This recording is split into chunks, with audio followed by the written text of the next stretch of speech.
Dans ce tutoriel, nous allons réaliser 5 exercices d'initiation sur le bilan et le compte de résultat. Notre premier sujet est le suivant. On nous communique les besoins d'un entrepreneur, on nous communique par ailleurs les fonds nécessaires pour son activité. Il s'agit donc de reporter ces différents postes dans le bilan. Nous allons commencer par reporter les ressources de l'entreprise, ce qui prend le nom de passif dans un bilan. Commençons par les capitaux propres. On s'aperçoit que l'entrepreneur va apporter des fonds personnels pour 30 000, ce qui va prendre le nom de capital.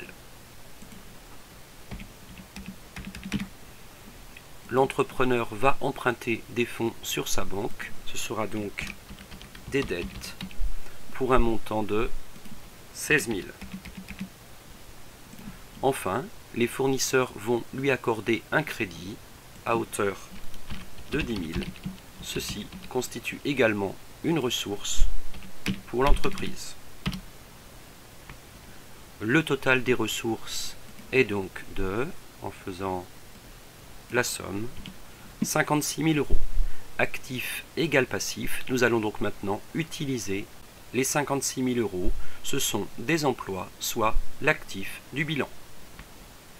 L'actif immobilisé comprend toutes les rubriques dont la durée de vie est supérieure à 1 an.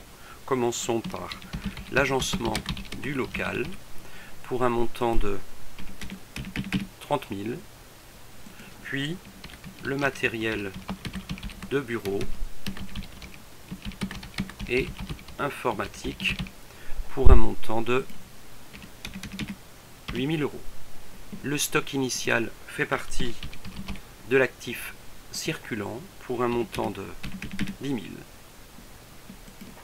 Et la trésorerie comprend en réalité l'argent dans la banque et dans la caisse, ici pour un montant de 8 000. Totalisons l'actif. Nous retrouvons bien les 56 000. On remarque que actif est égal au passif, ce qui est logique puisque nous regardons d'un côté l'origine des fonds et leur utilisation. Passons au deuxième exercice. Volontairement, j'ai laissé quelques rubriques dans le bilan qu'il est bon de mémoriser. Le capital fait toujours partie des capitaux propres. Les emprunts et les dettes auprès des fournisseurs font partie des dettes. Le stock, l'argent dans la banque, l'argent dans la caisse font toujours partie de l'actif circulant. On nous dit qu'un entrepreneur va créer un fonds de commerce en acquérant un magasin avec une valeur de local pour 180 000. Le premier poste est donc fonds de commerce. Le second sera la valeur du local lui-même. Le local 180 000, le fonds de commerce étant de 250 000 moins 180 000, soit 70 000. Matériel de bureau pour un montant de 2500 et un mobilier pour un montant de 500. Le stock de marchandises est égal à 20 000. 6 500 sont laissés sur le compte en banque et 500 euros sont déposés dans la caisse. On a donc un total général de l'actif d'un montant de 280 000. On sait d'avance que le total du passif sera donc lui aussi de 280 000. On nous précise que toutes ces opérations sont financées à la fois par un apport personnel et un emprunt bancaire de 100 000. L'emprunt est donc de 100 000. On sait qu'une partie du stock de marchandises n'a pas été payée, mais le sera que dans 2 mois, donc est dû au fournisseur, pour un montant de 40% de la valeur, soit 8 000. Le montant du capital est donc égal au total de l'actif, moins l'emprunt, moins encore les dettes auprès des fournisseurs, soit 172 000. On a donc un total général du passif égal lui aussi à 280 000. L'ensemble des ressources ont été utilisées à l'actif avec une partie, il est vrai, qui est restée pour l'instant dans le compte en banque ou dans la caisse. Passons au troisième exercice.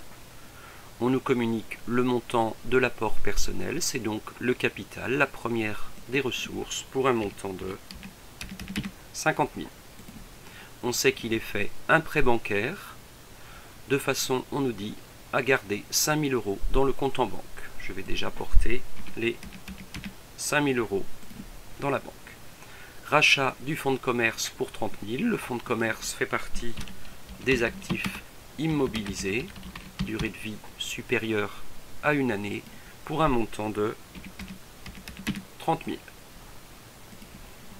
Du matériel et équipement pour un montant de 25 000. Un stock de départ pour 6 200 et un fonds de caisse de 300 €. On a donc un total pour l'ensemble de l'actif de 66 500. On sait donc déjà que le total du passif sera lui aussi de 66 500. Il nous manque le poste fournisseur pour un montant de 4 500, ce qui veut dire que le montant emprunté est égal au total de l'actif, moins l'apport et moins ce qui pour l'instant est dû au fournisseur, soit 12 000. Vérification avec la somme du passif qui est également égale à 66 500 €. Nous avons terminé 3 exercices d'initiation sur le bilan. Il faut garder en tête que le bilan représente le patrimoine de l'entreprise comme une photographie à un moment donné. Nous allons aborder maintenant le compte de résultat. Contrairement au bilan, le compte de résultat n'a une durée de vie que d'une année. Il traduit la synthèse entre l'ensemble des produits générés par l'activité et l'ensemble des charges. La synthèse entre produits et charges fait donc apparaître soit un bénéfice, soit une perte pour l'exercice comptable. On nous communique le chiffre d'affaires. Le chiffre d'affaires est le premier des produits d'exploitation de l'entreprise. L'exploitation traduit l'activité courante de l'entreprise. Le deuxième renseignement est une charge. Il s'agit des achats de marchandises de l'entreprise pour un montant de 80 000 €. Entretien et réparation sont également des charges pour un montant de 2 000 €. On retrouve le poste impôts et taxes pour 7 000 € et des charges de personnel qui en réalité sont les salaires et les cotisations sociales pour un montant ici de 40 000 €. Enfin, les intérêts des emprunts, il s'agit là d'une charge financière pour un montant de 5 000 €. Le total des produits est donc 250 000 €, alors que le total des charges est de 134 000 €. On a donc davantage de produits que de charges. Il s'agit donc d'un résultat positif pour l'entreprise, un bénéfice équivalent à 150 000 moins 134 000, soit 16 000. Et on retrouve 150 000 de chaque côté du compte de résultat pour la présentation du document. Passons au deuxième exercice. Là encore, volontairement, j'ai laissé quelques rubriques inscrites dans le résultat. Ainsi, il est bon de mémoriser que le chiffre d'affaires fait toujours partie des produits d'exploitation, que les achats de matières premières, les impôts et taxes, les charges de personnel font partie des charges d'exploitation et que les intérêts des emprunts sont toujours des charges financières. Le chiffre d'affaires a donc été cette fois de 55 000 €, les achats de matières premières de 25 000.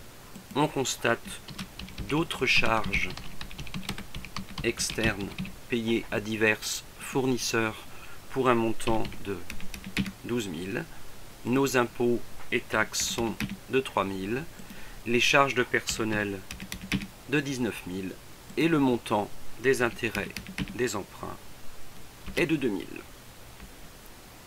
Le total des charges est donc de 61 000 €. Le total des produits est, lui, de 55 000 €.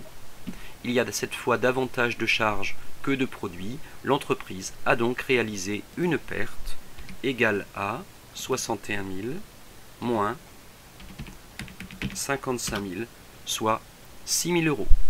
À noter que la perte se reporte du côté droit, du côté des produits, pour l'équilibre du document. Voilà, nous avons terminé avec ces 5 petits exercices d'initiation. N'hésitez pas à les refaire pour vous entraîner. Et puis, comme à chaque fois, vous retrouvez les ressources à disposition. Tout d'abord, l'adresse mail sur l'Académie de Nantes, le blog avec de nombreux QCM en ligne et les 2 chaînes YouTube, celle de gestion et celle d'économie. Bon courage et bon apprentissage.